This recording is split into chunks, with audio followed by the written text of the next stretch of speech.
이제 2021년 책산도서관 인문학 강연회 플러스 독서 아카데미 팬데믹 다시 여기 인문학 세 번째 강의고요. 바이브 컴퍼니 생활변화 관측소에서 연구원으로 활동하고 있는 조민정입니다. 빅데이터라고 하면 왠지 막 어려운 코드들과 이렇게 막 자동으로 척척 해가지고 이게 어떤 의미인지 뽑아주고 미래를 예측해주는 무언가다라고 이렇게 생각을 하시는 분들이 되게 많으신데요. 사실 이게 숫자로 존재하는 데이터를 어떻게 우리의 삶으로 해석하고 또 의미를 만드는 것은 이제 저 같은 데이터 마이닝을 하는 분석가들이 이제 데이터 마이닝을 통해서 하는 일입니다. 이제 코로나를 전후로 두고 여가 이야기를 해볼까 합니다. 여러분들이 생각보다 소셜에서 사람들이 말하는 단어는 정해져 있어요. 한 17,000개 정도 내외로 정해져 있어서 저희가 사전적으로 유의미하다고 생각되는 단어들 17,000개 정도를 정의를 해서 분석을 합니다. 보시면 코로나 이후에 이렇게 증가한 키워드들이 되게 많아요. 막 마스크, 쿠팡, 받다, 정보, 추천 이런 일반적인 키워드들을 많이 쓰는데 이런 키워드들 되게 많이 쓰는데 대구를 제외하고는 특이하게는 이제 뭐 쿠팡이나 이런 키워드들이 이런 로켓 배송 이런 명사들이 많이 떠오른 것을 볼 수 있습니다. 저희가 코로나와 연관성이 더 큰 키워드들 이제 아까 뽑았던 50개 리스트 중에서 코로나와 연관성이 더 컸던 키워드들을 한번 뽑아봤어요. 그랬더니 이제 뭐 마스크, 확진자, 집, 시간 뭐 이런 것들이 나오기 시작하는 거예요. 이런 것들의 키워드가 나왔는데요. 코로나가 없던 5월과 코로나가 있던 5월의 차이는 어떻게 되었을까라고 한번 봤습니다. 네, 그리고 저희가 또 재미있게 본 것은 제대로 해먹기라는 부분인데요. 냉장고, 식단, 레시피, 베이킹 이런 것들이 있잖아요. 이게 해치우는 방법과 인간 동시에 해먹는 방법 이런 것들에 대한 고민이 되게 많아진 것을 볼 수 있습니다. 저희가 굉장히 중요하게 보고 있는 키워드인데요. 저희가 이제 인테리어, 식음, 가전, 콘텐츠, 유통 이런 되게 다양한 분야의 회사들과 함께 일을 하는데 사람들이 집에서 하는 활동이 점점 늘어나다 보니까 집에 대한 궁금증들이 되게 많아요. 사람들이 되게 집에서 무엇을 하는가, 어디까지 하는가 이런 것들을 되게 많이 궁금해 하거든요. 그래서 2020년과 좀 21년까지 합쳐진 데이터인데 홈땡이라고 하는 키워드들을 모두 살펴봤어요. 그러니까 앞에 홈이라고 붙으면 무조건 다 집에서 하는 행위인 거잖아요. 그래서 홈땡이라는 키워드를 살펴봤더니 좀 옛날에 이제 19년 전 그런 것들은 뭐 홈 인테리어, 홈 시네마 이런 거 같이 리빙에 관련된 키워드들이 생각보다 되게 컸어요. 요 볼륨들이 되게 컸는데 2020년, 2021년은 뭐 베이킹 보시다시피 베이킹, 파티, 케어, 스타일, 가드닝 이런 식으로 집에서 케어와 놀이의 집으로 변화했다라고 저희는 해석을 했습니다. 저희가 또 재밌다고 생각하는 것은 이제 저녁, 아침, 점심, 주말 같이 분절된 시간 표현이라고 하는데요. 저희는 그렇게 정의를 했는데요. 분절된 시간은 되게 줄어들었어요. 저희가 증감률이라고 표현을 했는데 다들 마이너스 성장을 보이는 걸 볼 수 있는데 종일이라는 키워드가 굉장히 많이 떠올랐거든요. 굉장히 많이 쓰였어요. 이제 키워드가 4.6%로 상승을 했는데 저희 데이터에서 매일, 하루 이런 게 아니라 종일이라는 단어가 이렇게 상위권에 올라온 적이 없었거든요.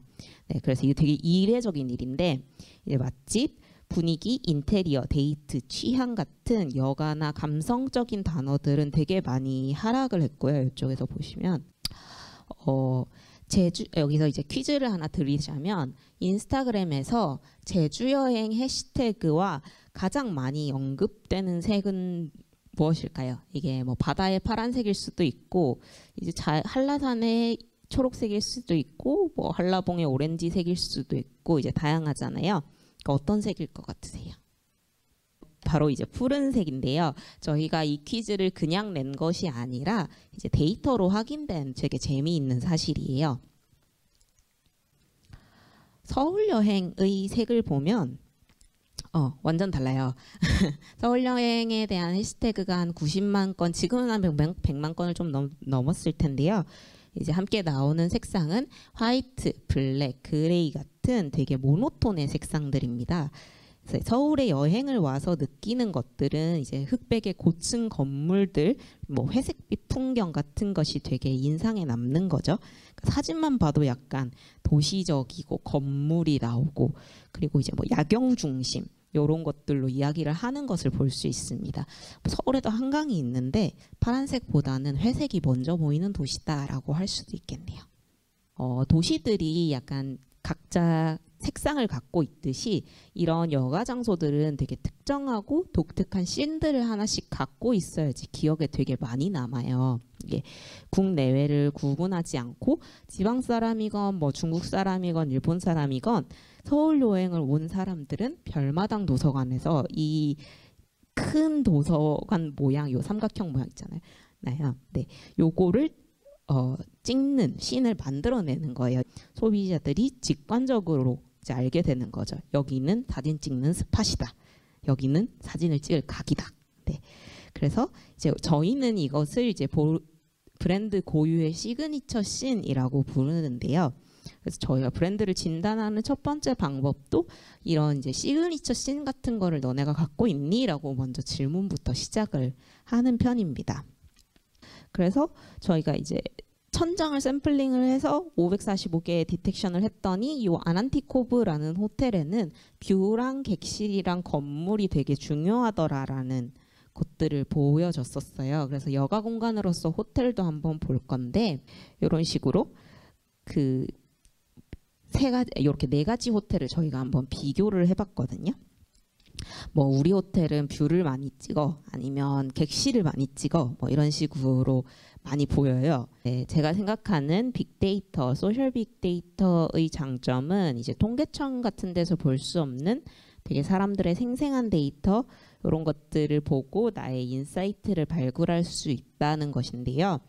여기가 이제 광명이니까 한 달 동안 광명이라는 키워드가 어떻게 언급이 되었는가 이렇게 추이를 볼 수가 있어요. 일별로도 볼 수 있고 주별로도 볼 수 있는데 저는 이제 그 일별로 가져왔거든요.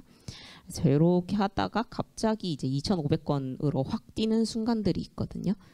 뭐였을 것 같으세요? 그 부동산 대책. 네, 부동산 대책 때문에 확 이렇게 뜨더라고요. 이게 되게 소셜 데이터는 솔직해요. 이거는 이제 전체 기간 제가 한 달을 설정을 했잖아요. 한 달을 설정했을 때 광명과 연관해서 어떤 것들이 나오는가라고 했더니 뭐 하이라이트, 콘서트 하이라이트 이런 것들, TVN 이런 것들이 나오고요. 프로그램이 있었겠죠. 코로나 뭐 이런 것들이 쭉쭉쭉 나오고 있네요. 네, 소셜 빅데이터를 왜 수집을 하는가라는 질문을 주셨는데 사실 그 이전에 데이터 분석이라고 하면 뭐 매출 데이터, 뭐 얼마나 방문했는지 숫자 데이터 이런 것들로 증명이 되는데 저희가 얘기하는 사례 중에 되게 재미있는 사례가 있어요. 그 모녀 여행이라고 하는 키워드인데요. 모녀 여행이 그 어떤 뭐 부자 여행, 모자 여행 이런 것들은 안 뜨는데 모녀 여행만 엄청 많이 떴거든요. 근데 저희가 이제 BC카드, 신한카드랑 한번 같이 프로젝트를 하면서 까봤더니 그 카드 긁는 나이는 다 50대 이상의 아빠들인 거예요. 근데 이야기는 다 모녀 여행으로 이야기를 해요. 그러니까 실제로 행동하고 말하는 것과 그 매출 데이터나 아니면 이제 숫자로 나타나는 데이터에 분명히 갭이 존재하는데 소셜 데이터 같은 경우에는 어쨌든 사람들이 자발적으로 내 이야기를 하는 것들을 모으는 거잖아요. 그러니까 뭐 인스타그램에 어떤 데 태그를 걸어가지고 내가 오늘 뭘 먹었고 뭘 먹어서 되게 즐거웠고 어디 방문하는 경험이 나한테 되게 많이 남았다라고 남으면 저는 이제 제가 그 장소에 대해서 분석을 하고 싶다면 아 여기는 먹으러 가는 데구나, 먹어서 즐거움을 얻는 데구나. 근데 어떤 즐거움을 얻지 하고 이제 더 계속 더 깊게 나갈 수 있는 거죠. 그래서 약간 저는 그런 통계청 같은 데서 나오는 그런 수치적 데이터와 사람들이 실제로 이야기하는 것에 갭을 메워주는 게 소셜 빅데이터의 역할이라고 생각하는데요. 근데 이제 저희도 분명히 조금 사각지대가 있다는 거를 인지를